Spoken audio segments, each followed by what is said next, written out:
G'day guys, Mac with the Outer Circle, and today you voted for us to talk about the problem with 30k armoured vehicles, because vehicles are in a really bad place this edition due to a host of different reasons. Now we can talk about the metagame itself and the changes to the units around them, but primarily I want to focus on just the vehicles themselves and how they compare to other units as opposed to the changes that other units undertook this edition. It will come up, but it's not the primary focus. Now, with tanks, the first thing you've got to understand is that unlike the rest of the units in the game, who pretty much just shoot where they want, move in any direction they want, all of that kind of thing, vehicles are much more restricted. Their firepower allotment essentially degrades the further they move, unlike other units where, say, Dreadnought always fires all of its weapons as if it was stationary, practically. Vehicles don't do that. Vehicles have arcs. They're turret weapons that can spin. They have 360-degree views, as do the pintle-mounted weapons. However, all of the other weapons fall into what we call arcs. So the first arc that we have is the hull-based arc. Now, the hull-based arc, and this is straight out of the rulebook, if you drew a diagonal line from corner to corner, from front right to rear left, and from front left to rear right, that cross that is formed, that provides our arcs. And those arcs affect hull-mounted weapons, and they will say whether it's hull left, hull right, that sort of thing. And because of that, that's it. The weapon can only shoot into those arcs, and this gets really bizarre because there are weapons in the game which clearly exceed or cannot reach that full arc, but because of the wording of the rules this edition, it's just what they get for simplicity. In addition to that arc, which is also the arc that is used for the armor facings of the vehicle, by the way, we also get the centerline arc. And the centerline arc is if you drew a line that touched the outermost point of the actual vehicle hull. Now, this is the hull, not the little sponsons, pintles, a random rivet that sticks out further, or a box that is attached to the vehicle. No, it's the proper hull. So on the Sicaran battle tank you see on screen, it would be, for example, the widest point in the armor there where the sponson is embedded into, for example. Now, you draw those two straight lines, and anything that is mounted on that center line, that's its arc. So, a weapon that has that, if you're not in that narrow width of the vehicle, you actually can't get shot by it. And it's very important to note this. Almost all vehicles have a front centerline weapon. Only one vehicle comes to mind, the Minotaur, has the rear centerline weapon. But you're talking like super heavy vehicles will often have this, as will things like Vindicators, for example. So centerline weapon works in this way, and this is true for flyers as well. It is not ideal to have a centerline mounted weapon because it's a very restricted arc of fire. And then the third and final one is the sponson. Now, the sponson one is really stupid because your own hull doesn't actually block the sponson arc. You just draw a line through the center of the tank. Whatever's left of the line is the left sponson arc. Whatever's right of it is the right arc. It is really, really weird. And not blocked by the vehicle's hull. So technically you can have a right sponson shoot over the top of a right tread. You can't draw a line of sight with the weapon, but that's just how it works. This is, I think, bad rules writing because it's bad rules writing for me personally. Let's put it that way, because it breaks the immersion in the game, because you'll see a weapon which clearly cannot physically do what it's doing, and yet there it goes. Anyway, those are the fundamentals of the arcs, but let's get into the actual problems of the vehicles. So first of all, we have the damage table. Now, the damage table is something that has been with us for 30 odd years now, and it has gone through multiple iterations over the years, and kind of with 5th, 6th edition, what we got is essentially what we have now, which is a D6 table where you can exceed the table based on the AP value of the weapon you are firing. But apart from that, most of the results mean that the vehicle cannot shoot. Very, very frustrating table, because you can have a multi-100 points vehicle that is shut down by a single lucky shot. And these shots don't necessarily have to be from the heaviest weapons in the game, although they're the most efficient weapons for doing this. Many types of weapons can achieve this. It could be as simple as a rear armor 10 vehicle being shot in the rear with a Hail Mary Volkite or bolt pistol shot. It can be that easy, and it can shut down entire vehicles' performance, which is quite a problem. And the way this table worked way back in, say, the 3rd and 4th edition era was you had two different tables, one for the glancing hits and one for the penetrating hits.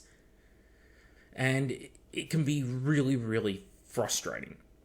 Now, I note in here that there should be a 0 sort of that's luck kind of damage. Now, what's that's luck, or that's good luck, or that's lucky? Well, that would be where someone does score a penetrating hit, but they don't hit anything important. You know, the shot just passes clean through an area of the vehicle which doesn't really have anything in it, just air-filled, for example.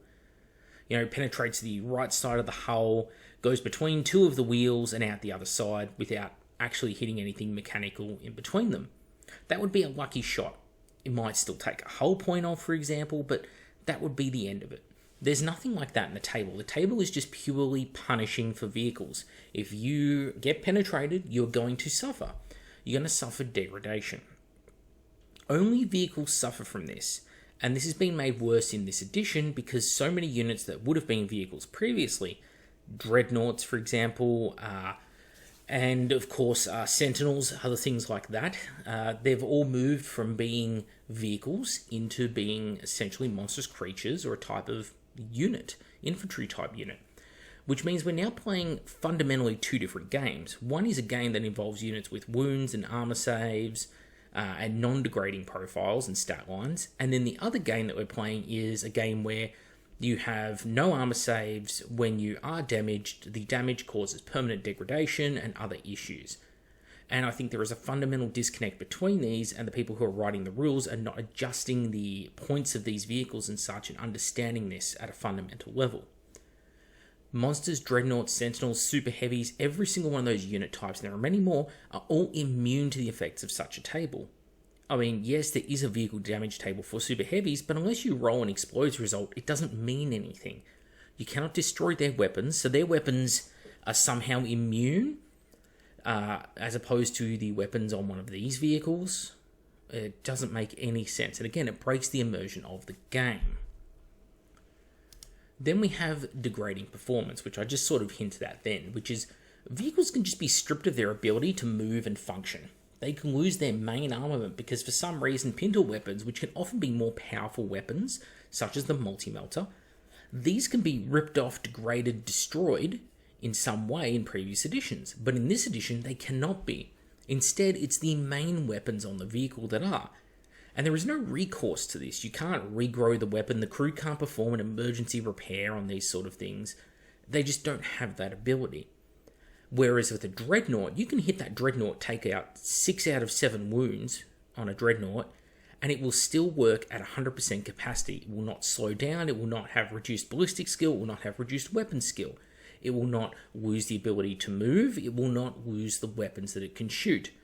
This is a completely fundamental game-breaking feature of vehicles. You cannot have your cake and eat it too, which is allowing units that are just like vehicles to retain everything whilst taking away from vehicles at the same time, and then pointing the vehicles, as in charging the points in the game, as if vehicles somehow functioned the same way. They do not, fundamentally. There's only one recourse to this for players, and that is to pay additional points for babysitter units like Tech Marines. That is, taking extra units and extra points in your army who have to hang around with your vehicles and can't even move at the same speed as them, unfortunately, which is frustrating. And these units have to sit there and try and undo the damage which is done. But every time they do that, the vehicle is basically foregoing that action this turn. So, huge problem there. Then we have saves and damage mitigation. So, vehicles are the only unit in the game which is actually lacking an armor save mechanism. And this is despite being often easier to wound. Yes, I know they have hull points, you have to cause armor penetration, but we're just going to say for the sake of the video, wound. They're easier to wound than many other units. Because if you're shooting at something like a Thanatar with bolt guns, you just can't hurt it. Alright? Once you shoot at something that's toughness 8, with a strength 4 weapon, it can't be done. Or a toughness 7 unit with a strength 3 weapon, can't be done. But then once you shoot at, say, strength 4 at a toughness 7 unit, well then every 6 to wound you roll, they have to make an armor save for. But at least they get to make an armor save. In the case of a vehicle, you don't have that luxury. And because we have things like the vehicle damage table, if they're able to cause a penetrating hit, so let's say you're getting shot in armor 10 with heavy bolter. On a 5, it will glance. On a 6, it's a penetration. Well, that penetration isn't going to take off one wound. It's going to take off a stun or a glance, a stun or a shaken or even a weapon destroyed or immobilized result. This means that you're encouraged as a person playing the game to take pot shots at vehicles. You would not, however, take those same pot shots at something like a dreadnought because you are unlikely to actually do anything, even though it might be the same level of difficulty to cause damage. A lone heavy bolter into the rear armor of an armor 10 vehicle is a safe bet. A lone heavy bolter into a dreadnought is asking for a reaction to occur against you, but also you're fishing for the same levels of wounding against the dreadnought, but any wounds you do cause, he gets a 2+ armor save against, and potentially on top of that armor save, well, if you do cause a wound, that's all you did. You caused a wound. It's still 100% functioning at capacity. And until you destroy it entirely, it is still 100% of a threat on the battlefield. Also, other units have damage mitigation, shrouding, feel no pain, things like that. And those can be buffs in addition to the fact they have armor and invulnerable saves. Vehicles do not have this. Vehicles are entirely vulnerable. And when it comes to cover, you can have a vehicle which is almost 100% in cover. It's a 6+ armor save for the vehicle. And at the same time, its weapons line of sight are blocked by that big piece of cover. But hey, you have a quarter of the turret showing up top. Good enough. So, fundamental issues there with cover saves, armor saves, that sort of thing. Then, of course, reactions, which I alluded to with Dreadnought. Vehicles are uniquely unable to utilize reactions. They started to introduce them in some capacity with the vehicle commander option in the Siege of Chthoniya. Did a very, very poor job of the implementation of that, restricting it to one vehicle in the squadron, restricting the vehicles it applies to, restricting the weapons that it applies to. It's so limiting in the application that it's functionally a useless addition to the game, and again, bad writing. Now, because of this, you end up with vehicles which have far less firepower than many units in the game, are unable to react to other units in the game. So, for example, you might have something like the Sicaran battle tank here. It has 2 single las cannons and a heavy bolter. And in addition to that, it has the accelerator autocannon on top. But it could be shooting at something like a Leviathan Dreadnought. The Leviathan Dreadnought is going to be able to respond to you maybe with a whole bunch of Leviathan Storm Cannon shots. It's going to have as many of those as you do in shots. Or maybe you're shooting at something that's a similar points level to the Sicaran tank with las cannons. It could be a Contemptor Dreadnought, which is going to be running 2 Gravis las cannons. So yeah, you have a little bit more firepower in the accelerator autocannons in the heavy bolter and sheer weight of shots, but he has twice as many shots which are all individually capable of just instantly destroying the Sicaran battle tank in the form of his las cannons. Unlikely, but possible. 20-something% chance. And that's for each shot that the Contemptor would fire.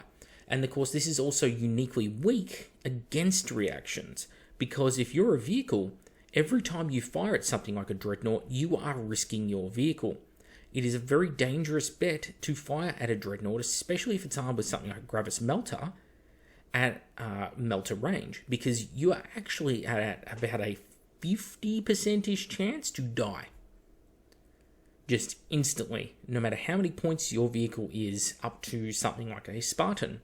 You lack the firepower to instantly kill the Dreadnought, but the Dreadnought has multiple shots with weapons which are each individually capable of instantly killing you.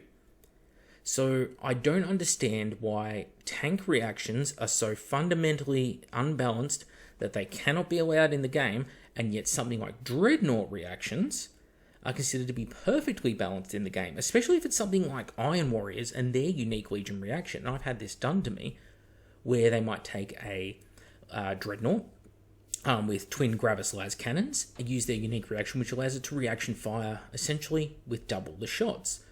So now you have 8 Gravis las cannon shots with gets hot, who cares? It's if you think your Dreadnought's going to die anyway, it's down to 1 wound. Why not? It still gets to fire them. It fires 8 Gravis las cannon shots at you. Was it worth trying to fire your 2 las cannon shots at it with the Sicaran battle tank that could be on full health? Probably not, because you're almost 100% guaranteed to die in that situation, barring the extreme luck of the dice, which is of course a factor that is very hard to add in here. Then we have Kaboom, which is what I've called it, which is that all vehicles, for some reason, they explode in the same way, regardless of size, regardless of armament, anything like that. And this is really weird to me. Why would a Vorax battle automaton, a tiny little thing, explode and have the same explosion level or radius as something like a Spartan battle tank? On top of this, the armament itself. If you have an unarmored transport like a Rhino, how come the Rhino has strength 8 explosions which hurt the guys inside the vehicle and around the vehicle? Is it made of C4? It doesn't make sense. So on the one hand, whilst they've added all these different things like different firing arcs in for vehicles, different armor values on different facings, different unit types into the game, different speeds on all the vehicles, they decided to simplify the game and streamline it when it came to explosions, which to me makes no sense. Because why would an unarmored transport with no, it's not loaded up with petrol, it's not covered in explosives, it's not made out of explosives, and the crew is not doused in petrol before they hop in, I'm assuming. Why would that explode the same as if the crew were staying next to a Vindicator battle tank? Because you think a Vindicator siege tank, if it was penetrated, all those Vindicator shells, the ammunition inside, is going to cook off and explode. That would probably be a catastrophic strength 8 explosion. Makes sense. So should the explosion not be limited to the highest strength level of the strongest weapon on the vehicle, for example? That would make a lot more sense, which means that the explosions are far more crippling for more powerful vehicles in the game, and for lesser vehicles, like say a Rhino, that's a strength 4 explosion. A bolt gun was the most powerful thing on there. Yeah, who cares if you cook off some bolt gun ammo? So that's something to keep in the back of your mind, and I think, such an easy fix to the problem.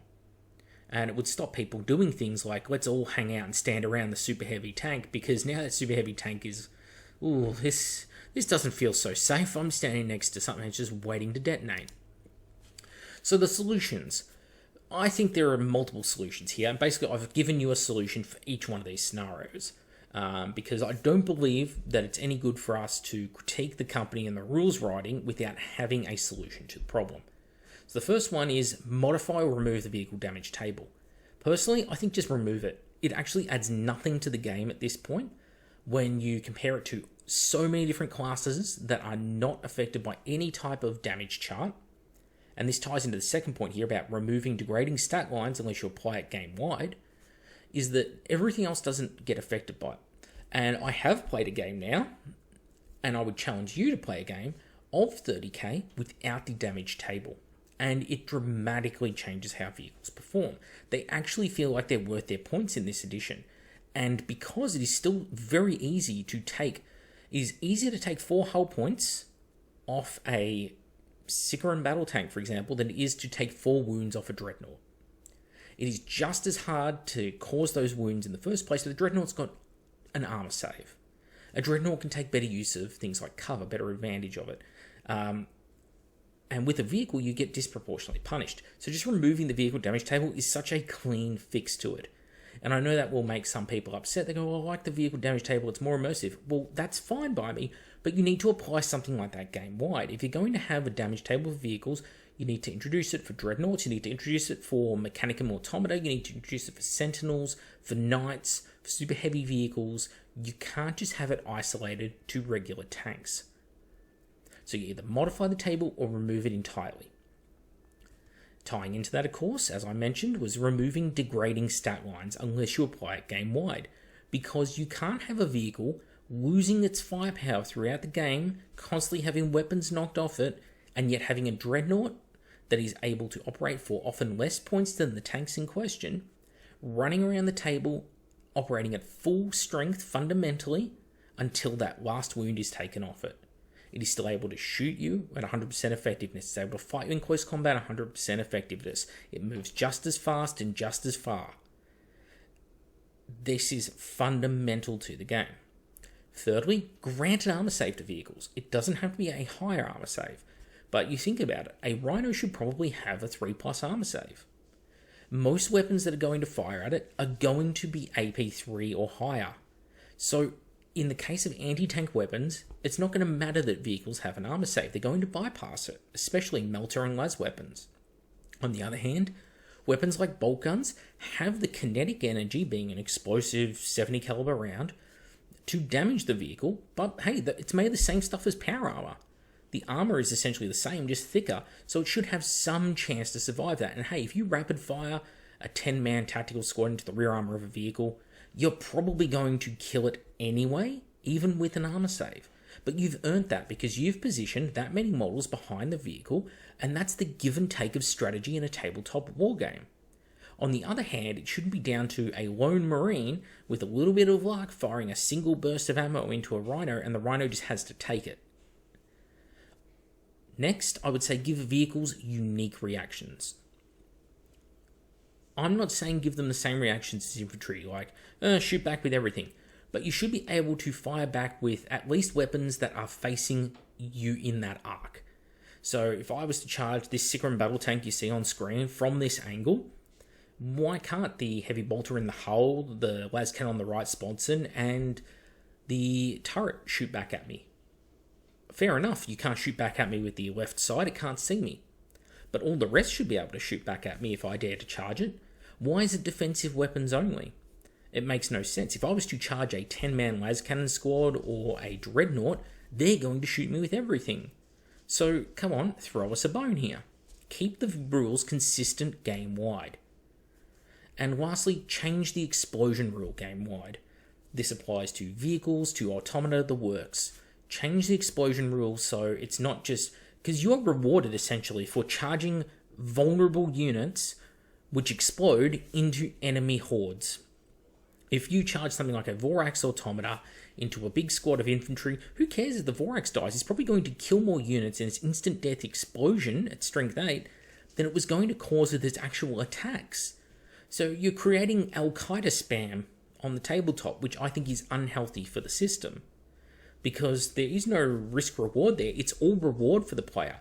It's not a case of, well, if I charge them, I might lose my unit. It's a case of, I'll charge them, and if I do lose my unit, that's alright. It's going to wipe out a bunch of their stuff in the process. That's a pretty good deal. So there is no strategy involved there, and a lack of strategy makes it a worse tabletop game. Anyway, that's it for me. I'm Mac with the Outer Circle. I hope I've explained some of these tank problems. There are ancillary problems which are tied into this that, again, the designers of the game do not understand. And I may do a smaller, shorter, separate video on that, talking about things like the Melkador versus Lehman Russ and how the people who wrote the game really don't understand the game. Because if they did, they wouldn't have written the rules the way they did. But anyway, that's a separate topic, so I'm going to leave this here, but please give me your thoughts and feedback in the comments below. I'm Mac with the Outer Circle. Thank you all for watching, and I'll catch you on the next episode.